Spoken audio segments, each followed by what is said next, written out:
Hello बच्चों, good morning everyone. आप सभी का स्वागत है लाइफ लॉजिक की क्लासेस में। ठीक है, जैसे कि हमने हमारा फिफ्थ चैप्टर स्टार्ट किया था एट्थ क्लास की जियोग्राफी की, उसे आज हम कंटिन्यू करने वाले हैं। आज मेरा थोड़ा तबीयत खराब सा लग रहा है। ठीक है, तो आज हम ज़्यादा नहीं पढ़ेंगे। हम पिछले लेक्चर में छोड़े थे अपना साइज और जो इंडस्ट्रीज है उसको किसके बेस पर हम बांट सकते हैं। ठीक है, तो हमने सबसे पहले रॉ मटेरियल की बेस पर, साइज की बेस पर और ओनरशिप की बेस पर बांटा था। ठीक है, आप लोग अपना बुक और कॉपी पेन सब लेके बैठिएगा ताकि मैं इंपॉर्टेंट की नोट्स बताऊं उसको ऐड करिएगा अपने नोट्स में। ठीक है, चलो हम स्टार्ट करते हैं। तो हमने रॉ मटेरियल साइज और ओनरशिप की बेस पर बांटा था, जिसमें रॉ मटेरियल की बेस पर अपना एग्रो बेस्ड हो गया, मिनरल बेस्ड हो गया, ठीक है, मरीन बेस्ड हो गया और फॉरेस्ट बेस्ड में हमने इसे डिवाइड किया था। ठीक है, आज हम पढ़ेंगे उसकी साइज की बेस पर उसे किस डिफरेंट डिफरेंट पार्ट्स में हम बांट सकते हैं। ठीक है, तो हमारे साइज की बेस में है वो, ठीक है, कॉटेज और हाउस होल्ड इंडस्ट्री, जिसे हम घर में कर सकते हैं। ठीक है, ये छोटे एरिया में कर सकते हैं। ठीक है, कुटीर या घरेलू उद्योग लघु उद्योगों का एक प्रकार है जिसमें कारीगर हाथों से वस्तुओं का निर्माण करते हैं। बोला गया कि कॉटेज और household industry are a type of small scale industry where the product are manufactured by hand by artisan. ठीक है, बोला गया कि इसमें इंसान ही अपने हाथों से, ठीक है, बनाता है। जैसे कि कुम्हार के द्वारा मटके बनाए जाते हैं। ठीक है, और और बहुत से हैं जैसे कि पेंटिंग्स हो गई, ठीक है, पॉटरी हो गई, ठीक है, और हैंडक्राफ्ट जो भी छोटे मोटे हैंडक्राफ्ट बनाए जाते हैं, जैसे कि छोटे मोटे क्या बनाए जाते हैं, पेन बनाए जाते हैं और मूर्तियां बनाई जाती है। ठीक है, ठीक है, टोकरी बनाई जाती है। ठीक है, तो ये सब हो गया लघु उद्योग है, यानी कि ये हाउस होल्ड इंडस्ट्री हो गई जिसमें छोटी मात्रा में, ठीक है, छोटी मात्रा में हम बनाते हैं और उसे बेचते हैं। इसमें भी ये अर्निंग के लिए होता है। ठीक है, इसमें भी जो लोग होते हैं वो अर्निंग के लिए ही इसे बनाते हैं और बेचते हैं, लेकिन ये छोटी मात्रा में होता है और इसे हम घर पर छोटे एरिया में हम बना सकते हैं। ठीक है, लघु उद्योग में हम देख रहे हैं स्मॉल स्केल इंडस्ट्री में, जैसे लघु उद्योगों में बड़े उद्योगों की तुलना में कम पूंजी यानी कि कम पैसे का यूज होता है। ठीक है, कम तकनीकी, कम टेक्नोलॉजी का यूज होता है। जैसे कि हम कुम्हार के द्वारा देखो ना आप, कि जो पॉटरी बनाता है, मिट्टी के बर्तन बनाता है, ठीक है, तो वो क्या यूज करता है, एक चरखा यूज करता है। ठीक है, जो गोल गोल घूमता है उसको क्या बोलते हैं कुम्हार के लिए। ठीक है, मुझे याद नहीं आ रहा है। उसमें ही वो मिट्टी को एकदम गूंथ के मस्त उसका उससे ही मिट्टी बनाना, उस मिट्टी से ही क्या बनाता है, मटके बनाता है, मूर्तियां बनाता है। ठीक है, उसे एकदम स्पेशल टेक्नोलॉजी की यूज करने की जरूरत नहीं होती।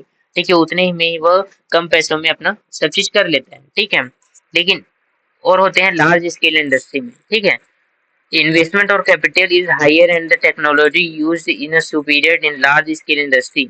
ठीक है, लार्ज स्केल इंडस्ट्री में जैसे कि जैसे कि ट्रांसपोर्ट इंडस्ट्री हो गया, ठीक है, और क्लोथ्स इंडस्ट्री हो गई, ठीक है, और बहुत सारी इंडस्ट्री है ना, जैसे कि आपकी बिस्कुट बनाती है वो इंडस्ट्री हो गई। तो इसे बहुत सारे बड़े बड़े मशीन का यूज होता है, चॉकलेट बनाते हैं चॉकलेट वाली मशीन का यूज होता है, कार बनाने वाली कंपनी कार बनाने के लिए बड़े बड़े मशीन लोहे वगैरह का यूज करती है। ठीक है, तो ये बड़े बड़े टेक्नोलॉजी का यूज करती है और बड़े बड़े टेक्नोलॉजी का यूज करती है, तो इसे बहुत बड़ी जगह की भी जरूरत होती है और बहुत बड़े पैसे की भी जरूरत होती है।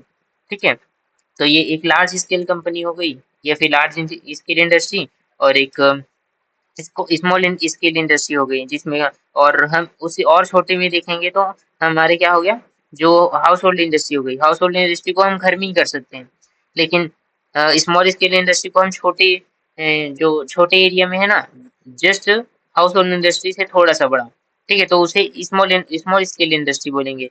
और स्मॉल स्केल इंडस्ट्री से 2 गुना, 3 गुना, 10 गुना बड़ा को हम क्या बोलेंगे, लार्ज स्केल इंडस्ट्री में।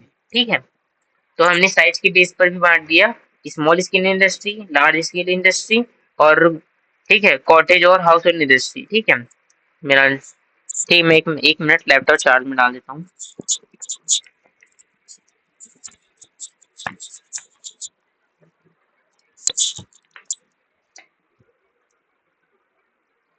ठीक है, अब हम आगे बढ़ते हैं कि हम उसी ओनरशिप में हमने तीन तीन टाइप पढ़ा था। क्या क्या पढ़ा था कि हम हमने साइज के और रॉ मटेरियल के और ओनरशिप के, यानी कि स्वामित्व के आधार पर वो किसके किसके पास है उसके बेस पर हम बांटते हैं। तो हम उसे देखते हैं कि हम ओनरशिप के बेस पर उसे किसके हिसाब से बांट सकते हैं, ठीक है। तो ओनरशिप क्लासिफाइड, ठीक है, स्वामित्व के आधार पर उद्योगों को निजी यानी कि private sector, public sector, joint sector और कोऑपरेटिव सेक्टर में हम बांट सकते हैं। यानी कि हमारे पास 4 टाइप हैं, ठीक है। कौन कौन सा? Private sector, public sector, joint sector और कोऑपरेटिव सेक्टर, ठीक है। अब हम देखते हैं प्राइवेट सेक्टर को पहले डिफाइन करते हैं कि होता क्या है। Private sector industry are owned और ऑपरेटेड बाय अ इंडिविजुअल और अ ग्रुप ऑफ इंडिविजुअल, ठीक है। प्राइवेट सेक्टर क्या होता है कि प्राइवेट सेक्टर में या तो एक इंसान के द्वारा वो चला रहा होता है वो इंडस्ट्री को, ये तो एक प्राइवेट होती है जो इंसान के अंदर बेस है, एक ग्रुप होता है, इंसानों का ही एक ग्रुप होता है जो, जैसे कि आप इंडस्ट्री खोलोगे तो वो आपका है, ठीक है, तो प्राइवेट है। आप उसमें, ठीक है, अपने दोस्तों का यूज करोगे और अच्छे अच्छे लोग डालोगे या फिर इन्वेस्टमेंट के लिए लोग डालोगे, ठीक है, तो वो एक ग्रुप होता है, ठीक है, ग्रुप ऑफ इंडिविजुअल होता है जो प्राइवेट सेक्टर में होती है, ठीक है। अब देखते हैं पब्लिक सेक्टर क्या हो गया, ठीक है। Public sector industry are owned by और ऑपरेटेड बाय द गवर्नमेंट। ये पब्लिक सेक्टर जो इंडस्ट्री होती है उसे गवर्नमेंट के द्वारा लगा मतलब चालू किया जाता है, और प्राइवेट सेक्टर इंडस्ट्री हो जाती है वो पर्टिकुलर एक इंसान के द्वारा, एक प्राइवेट इंडिविजुअल के द्वारा लगाया जाता है, ठीक है। और वहीं हम ज्वाइंट सेक्टर में देखते हैं तो ज्वाइंट सेक्टर में क्या होगा, ये जो प्राइवेट सेक्टर और गवर्नमेंट हो गया, पब्लिक सेक्टर होगा ना, ये दोनों मिल के आ जाते हैं तो ये क्या बन जाता है, ये इन ज्वाइंट सेक्टर हो जाता है, ठीक है। लेकिन सहकारिता में क्या होता है देखते हैं हम, बताता हूँ, 1 मिनट, जस्ट वेट, ठीक है। प्राइवेट सेक्टर में क्या होगा, प्राइवेट इंडिविजुअल होगा, ठीक है। गवर्नमेंट सेक्टर में क्या होगा, पब्लिक सेक्टर में क्या होगा, गवर्नमेंट होगा। लेकिन प्राइवेट ज्वाइंट सेक्टर में क्या होगा, एक इंडिविजुअल भी होगी लेकिन गवर्नमेंट भी होगी, यानी कि इसमें दोनों होगी, ठीक है, दोनों साथ मिलकर कर काम करेंगे।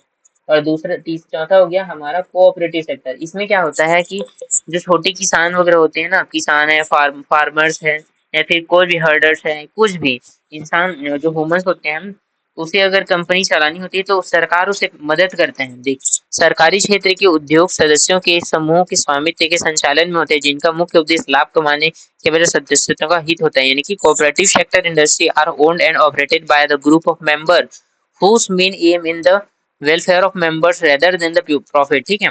इसमें क्या होता है कि ये सरकार से पैसे मांगती है, सिर्फ किसमें, लोन में पैसे मांगती है और सरकारी से लोन में पैसे देती है, ठीक है। और ये जो ग्रुप ऑफ पीपल होते हैं वो फायदे के लिए नहीं बनाते। प्राइवेट सेक्टर भी फायदे के लिए होता है, पब्लिक सेक्टर पब्लिक के वेलफेयर के लिए होता है, ठीक है, ज्वाइंट सेक्टर फायदे के लिए भी होता है और पब्लिक के वेलफेयर के लिए भी होता है। लेकिन कोऑपरेटिव सेक्टर होता है ना, जिसमें कि जैसे को 20 लोगों का ग्रुप है, ठीक है। अब 20 लोगों के ग्रुप जब इंडस्ट्री चलाएगी या फिर छोटे मोटे स्केल, जैसे कि हाउस होल्ड इंडस्ट्री हो गया, ठीक है, या फिर स्मॉल स्केल इंडस्ट्री हो गई, ये चलाएंगे तो ये खुद के कमाने खाने के लिए चलाएगी, ठीक है। इसमें बाहर के लोगों जो 20 जने रहेंगे ना, तो वो 20 जने ही फायदे करेंगे और खुद कमाएंगे और खाएंगे। इसमें कोई तीसरे को, यानी कि ये पब्लिक के लिए हो या फिर किसी और दूसरे के लिए हो, इसके लिए प्रॉफिट हो लॉस हो इसको नहीं देखेंगी, ये खुद के यूज के लिए ऐसा करेंगे, ठीक है। तो ये हो गया कोऑपरेटिव सेक्टर, ठीक है। हमने बांट दिया ओनरशिप को के बेस पे प्राइवेट सेक्टर में, ज्वाइंट सेक्टर में, पब्लिक सेक्टर में और एक कोऑपरेटिव सेक्टर में। चारों आपको समझ आ गया ना कि प्राइवेट सेक्टर में एक प्राइवेट इंसान होता है, पब्लिक सेक्टर में गवर्नमेंट के द्वारा ओन किया जाते हैं, जबकि ज्वाइंट सेक्टर में पब्लिक सेक्टर और प्राइवेट सेक्टर दोनों मिलकर काम करते हैं। और कोऑपरेटिव सेक्टर में क्या होता है, एक ग्रुप ऑफ पीपल होती है जो अपने वेलफेयर के लिए काम करती है, ठीक है। इसमें प्रॉफिट नहीं देखा जाता, ठीक है। जैसे कि आप देखो, आप ये पब्लिक सेक्टर हो गया, ठीक है। सार्वजनिक क्षेत्र के उद्योगों का एक उदाहरण देखते हैं, ठीक है। हिंदुस्तान एरोनॉटिक्स लिमिटेड, HAL, ठीक है, ये क्या हो गया, एक कौन सी इंडस्ट्री है, ये पब्लिक सेक्टर इंडस्ट्री है, ठीक है। देखें समरी, समरी में आप देख लेना कि भाई हम private sector, joint sector, public sector और कोऑपरेटिव सेक्टर में हम बांट सकते हैं, ठीक है, उनके आधार पर पेश पर, ठीक है। अब एक हम देखते हैं कि फैक्टर जो अफेक्ट करती है लोकेशन वाइज इंडस्ट्री को, ठीक है, कि कैसे क्या क्या कौन कौन से कारक होते हैं, कौन कौन से फैक्टर होते हैं जो इंडस्ट्री को अफेक्ट करती है, या उसके लिए यूजफुल होती है या फिर हार्मफुल होती है, ठीक है, उसको हम देखने वाले हैं।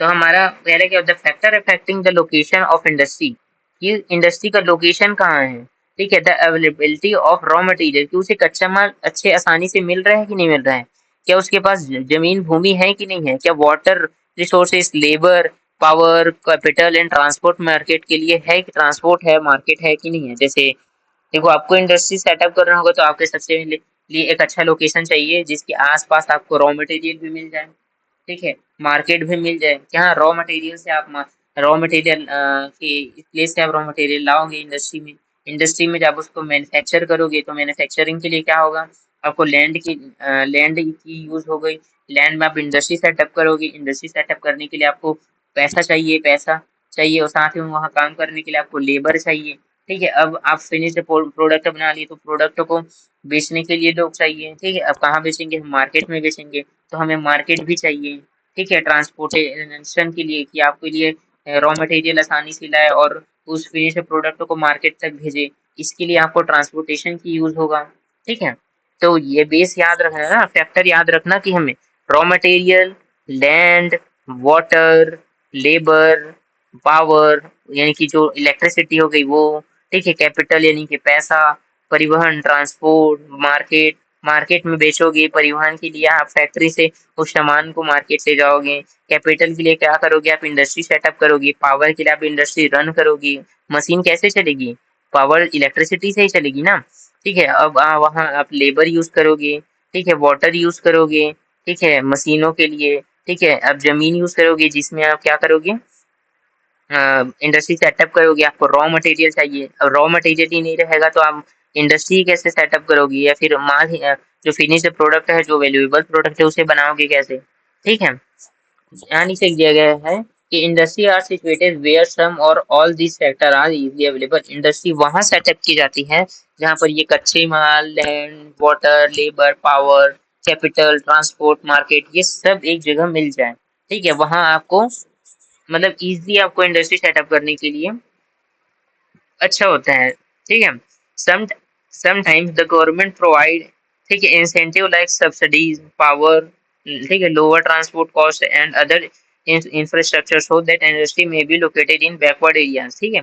सम टाइम क्या होता है कि जो गवर्नमेंट होती है वो हमें, ठीक है, कटौती भी देती है, कि बिजली फ्री कर देती है या फिर बिजली कम के लिए कम पैसा देने की बोलती है, या फिर जो ट्रांसपोर्टेशन होता है उसके लिए हेल्प करती है। तो कई बार क्या होता है ये ऐसे लोकेशन में भी या ऐसे एरिया में भी ओपन हो जाती है जहाँ पर रॉ मटेरियल या फिर बाजार दूर होते हैं, रॉ मटेरियल लाना और बाजार तक पहुंचाना दूर होते हैं, लेकिन ये जो गवर्नमेंट है जो हेल्प कर देती है ना, सब्सिडीज दे देती है, ट्रांसपोर्टेशन के लिए हेल्प कर देती है, रॉ मटेरियल के लिए हेल्प कर देती है, तो कभी कभी ये बैकवर्ड एरिया में जहाँ पर डेवलपमेंट नहीं है वहां भी ये खुल जाती है, ठीक है। कभी कभी ठीक है, industrialisation often lead to the development और ग्रोथ ऑफ टाउन और सिटी। जो इंडस्ट्रियलाइजेशन है, जो इंडस्ट्री बनाना है और औद्योगिकरण है वो क्या करती है, जो विलेज है, टाउन है, सिटीज है, यहाँ पर डेवलपमेंट और ग्रोथ लाती है, ठीक है। क्यों, कैसे डेवलपमेंट और ग्रोथ लाती है, वहाँ के लोगों को ये क्या देती है, जॉब देती है, जॉब देने से आपको घर परिवार अच्छा चलेगा, आप अच्छे से रहोगे तो क्या आपका डेवलपमेंट होगा, ठीक है। Availability of all this factor make, ठीक है, establishment, development and production of industry easy which strengthen the country of economy. देखो, अब बोला गया है कि अगर आपके पास इंडस्ट्री सेटअप करने के लिए अच्छा लोकेशन, अच्छा फैक्टर जैसे कि रॉ मटेरियल, जो कैपिटल है, ट्रांसपोर्टेशन, मार्केट, लेबर, जो भी पावर है, ठीक है, ये आपको इजीली अवेलेबल होगा तो आपको इजीली प्रोडक्शन भी होगा, इजीली प्रोडक्शन होगा तो आप अच्छे स्ट्रेंथ, अच्छी शक्ति पाओगे, अच्छे वैल्यू पाओगे, अच्छे मनी पाओगे, अच्छा उसे लोगों तक पहुंचा पाओगे जिससे आपके पास मनी आएगा और ये आपके जो इंडिया के जो क्या है कंट्री की इकोनॉमी के लिए यूजफुल होगा, हेल्पफुल होगा, ठीक है। देखो, बांटा गया है कि factor affecting location of industry, इसे याद रखना, मैंने पिछले लेक्चर में बोला था कि देखो ये पूरा टॉपिक तो आपको याद रखना है, लेकिन जो मेन जो एक दो नंबर में पूछे जा सकते हैं वो यही है कि classification of industry, raw material, size और ओनरशिप, ठीक है। उसके बाद मैंने आपको बताया था कि कहाँ पर आपको बताया था, एक सेकेंड, हाँ, जो बताया था कि वैल्यू एडिशन क्या हो गया, वैल्यू एडेड प्रोडक्ट का क्या होगा, जिसमें रॉ मटेरियल को प्रोसेस करेंगे, मैन्युफैक्चर करेंगे, ठीक है। और थर्ड आपको अभी बताया मैंने कि आपको फैक्टर न याद रखना है एक दो नंबर के लिए कि raw material, land, water, labour, power, capital, transport, market, क्या आपको एक दो नंबर के लिए, छोटे छोटे नंबर के लिए याद रखना है, ये आपको मन में दिमाग में होना चाहिए, तुरंत आपको पता चल जाना चाहिए कि अगर ये पूछा है तो ये लिखना है करके, ठीक है। आप अभी इंडस्ट्री सिस्टम देखते हैं कि ये किस प्रकार वर्क करती है, क्या क्या इसके प्रोसेस होते हैं, ठीक है। तो an industry system consist of input process and output process. मैंने एग्रीकल्चर में भी आपको पढ़ाया कि एग्रीकल्चर में भी आप इनपुट प्रोसेस और आउटपुट प्रोसेस पढ़ते हो कि इनपुट प्रोसेस में एग्रीकल्चर में क्या देखते हो, क्या आप लेबर डालोगे, सीड डालोगे, फर्टिलाइजर डालोगे, हार्वेस्टिंग करोगे, तब आपको प्रोडक्ट के रूप में, आउटपुट के रूप में क्या मिलेगा, आपको राइस, जो भी आप प्रोडक्ट ये मतलब उगाए होगे, जैसे कि शुगर कैन हो गया, राइस हो गया, वीट हो गई, ठीक है, जो भी आप उगाओगे वो आपको रिजल्ट के रूप में मिलेगा। लेकिन सबसे पहले आपको वहां पर मेहनत मेहनत डालनी होगी, इनपुट डालने होंगे, बीज, फर्टिलाइजर, लैंड, ठीक है, लेबर, ये सब डालने होंगे, तब आपको आउटपुट के रूप में रिजल्ट मिलेगा, ठीक है। मैंने ये भी बताया था कि अगर आप मेहनत नहीं करोगे तो आपको आउटपुट के रूप में, अगर इनपुट के रूप में आप मेहनत नहीं डालोगे, पढ़ोगे नहीं, तो आउटपुट के रूप में आप क्लास में अच्छे रैंक नहीं ला सकोगे, ठीक है। तो आपको इनपुट डालना होगा, तब वो आपको प्रोसेस, वही प्रोसेस से चल के आपको आउटपुट के रूप में क्या मिलेगा, 8th क्लास में अच्छी रैंक मिलेगी, ठीक है। अब हम देखते हैं कि इनपुट प्रोसेस, ठीक है, इनपुट, उसके बाद प्रोसेस क्या होता है, उसके बाद आउटपुट क्या होता है, ठीक है। इसे पहले हम समझ लेते हैं पूरा। तो क्या हो गया, the input are the raw material, labour and the cost of land, transport, power and other infrastructure, ठीक है। जब आप इंडस्ट्री सेटअप करोगे, तो इंडस्ट्री सेटअप करने के लिए आपको इनपुट डालना होगा, जैसे कि लैंड, लैंड में कैपिटल डालना होगा, लेबर डालने होंगे, ट्रांसपोर्टेशन के लिए करना होगा, आपको रॉ मटेरियल लाने के लिए गाड़ी चाहिए होगी, ठीक है, फिनिश प्रोडक्ट बना लोगे तो उसको बाजार तक पहुंचाने के लिए गाड़ी चाहिए होगी। ये सब काम करने के लिए आपको ह्यूमंस चाहिए होंगे जो लेबर का काम करेंगे, ठीक है। अब मशीन चलाने के लिए आपको ऊर्जा की आवश्यकता होगी, इलेक्ट्रिसिटी चाहिए होगी, ठीक है। कई कई मशीन वाटर का यूज करती है, तो वाटर चाहिए होंगे। सब प्रोडक्ट बनाने के लिए आपको रॉ मटेरियल का चाहिए, तो ये सब क्या हो गया, ये इनपुट्स हो गया, ठीक है। अब इन सभी चीज को फैक्ट्री में डालोगे, तब आपको आउटपुट के रूप में कुछ मिलेगा, ठीक है। तो आउटपुट के प्रोसेस क्या हो जाता है, the process include a wide range of activity that convert the raw material into finish the product. Process वही होता है कि जैसे कि मैंने प्रोसेस के रूप में बताया कि हम, ठीक है, इनपुट के रूप में आप क्या डालोगे, ट्री, तो ट्री को आप प्रोसेस करोगे, पल्प बनाओगे, ठीक है, पल्प बनाओगे, पल्प से ठीक है, मशीन उसको, ठीक है, नोट पेपर बनाएगी, पेपर से नोटबुक बनाएगी, फिर नोटबुक के बाद आपको बाजार में बेचा जाएगा। तो यही हो गया प्रोसेस की, प्रोसेस में हम कैसे उस मटेरियल को बनाते हैं, ठीक है। प्रक्रियाओं में वे गतिविधियां शामिल हो जाती हैं जो कच्चे माल से एक फाइनल प्रोडक्ट के रूप में बना के देता है, ठीक है हमें। आउटपुट के रूप में क्या हो गया, आउटपुट के तौर पर उत्पाद या उससे प्राप्त आय शामिल होती है, जैसे कि the output are the end product and the income earn from it, ठीक है। तो आउटपुट होता है वो इन प्रोडक्ट होता है, जैसे कि आप कपास लोगे, कॉटन लोगे, उससे कपड़े बनाओगे, ठीक है। कपास लेना यानी कि कपास लाना इंडस्ट्री में, यानी कि आप इनपुट डाल रहे हो, ठीक है। अब इंडस्ट्री में प्रोसेसिंग होगी कि वो कॉटन को कपड़े में बदलेगा, ठीक है। जब आप कपड़े को बेचोगे तो आपको पैसा मिलेगा, तो वो हो जाता है आपका आउटपुट, आपका रिजल्ट, कि हमें क्या इनकम हुआ, पैसों का इनकम हुआ। आप बनाए ही क्यों वो कपड़ा, वो कॉटन से कपड़ा क्यों बनाए, क्योंकि आप इंडस्ट्री सेटअप क्यों किए, आपको पैसे की कमाई करनी है ना। तो वो पैसा ही आपका फाइनल प्रोडक्ट हो गया, जो फाइनल रिजल्ट के रूप में आपके हाथों में आता है, ठीक है। तो देखा गया है, देखो, in case of the textile industry the input में बी कॉटन। टेक्सटाइल इंडस्ट्री में क्या, यानी कि कपड़े उद्योग में क्या होता है, cotton, human labour, factory and transport cost, जहाँ से यह क्या बनते हैं, ठीक है, जिनिंग होती है, ठीक है, स्पिनिंग होती है, ठीक है, धागे की कुताई होती है, वीविंग होती है, बुनाई होती है, फिर उसमें कलर चढ़ाया जाता है, ठीक है, डाइंग होती है, फिर उसको प्रिंटिंग किया जाता है, उसमें अलग अलग डिजाइन बनाए जाते हैं, ठीक है। तब आपको आउटपुट के रूप में क्या मिलता है, शर्ट। अब शर्ट शर्ट को आप बेचोगे, ठीक है, उससे पैसा मिलेगा, पैसा मिलेगा, वही आपका क्या हो गया, आउटपुट और फाइनल प्रोडक्ट हो गया, ठीक है। तो हम क्या हो गए, इनपुट के रूप में लेबर, मटेरियल कॉस्ट, ठीक है, पावर, लैंड, कैपिटल, ये सब डालेंगे, तब प्रोसेस होगा वो सब चीज, तब आउटपुट के रूप में आपको क्या मिलेगा, मनी मिलेगा, ठीक है। तो यही हो गया इनपुट आउटपुट प्रोसेस, ठीक है। आज तक हम इतना रखें, क्योंकि मैं आगे बढ़ूंगा तो आपको, चलो ये इंडस्ट्री बस, ये इंडस्ट्री रीजन बस खत्म कर देते हैं छोटा सा, उसके बाद हम देखेंगे क्या करते हैं, ठीक है।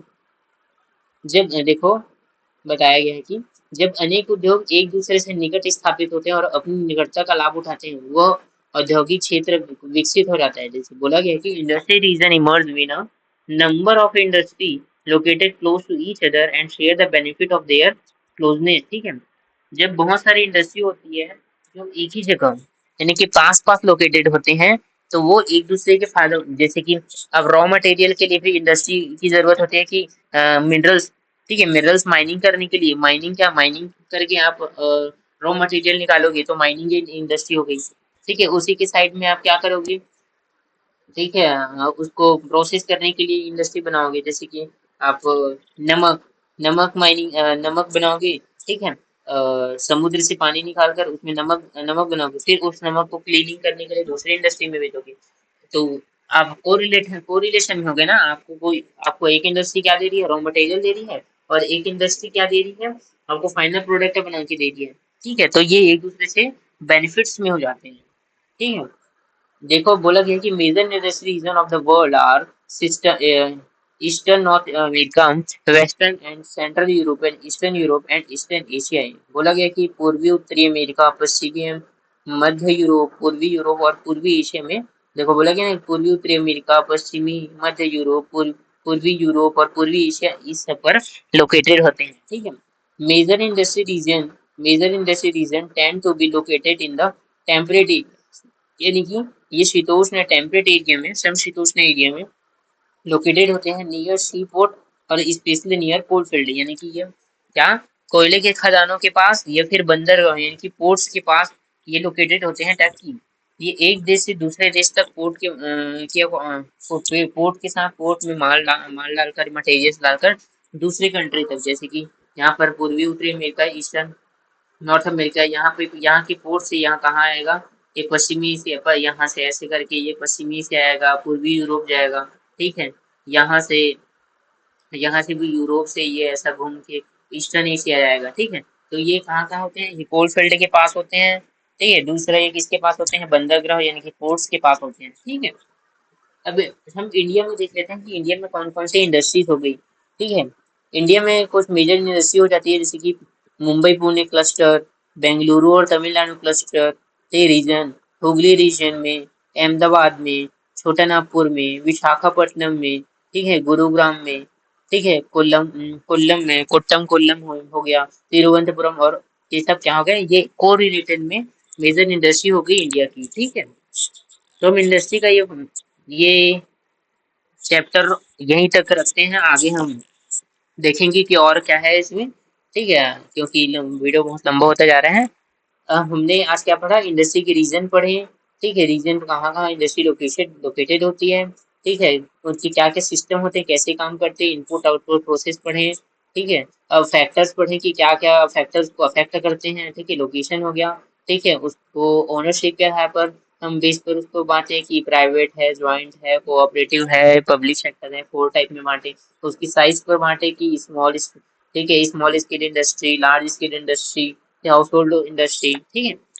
तो हम मिलते हैं नेक्स्ट लेक्चर में, आपके और अपनों का ख्याल रखिएगा, और आपको वीडियो अच्छा लगे तो जरूर आपके दोस्तों तक शेयर कीजिएगा, सब्सक्राइब कीजिएगा। थैंक यू, मिलते हैं नेक्स्ट लेक्चर में।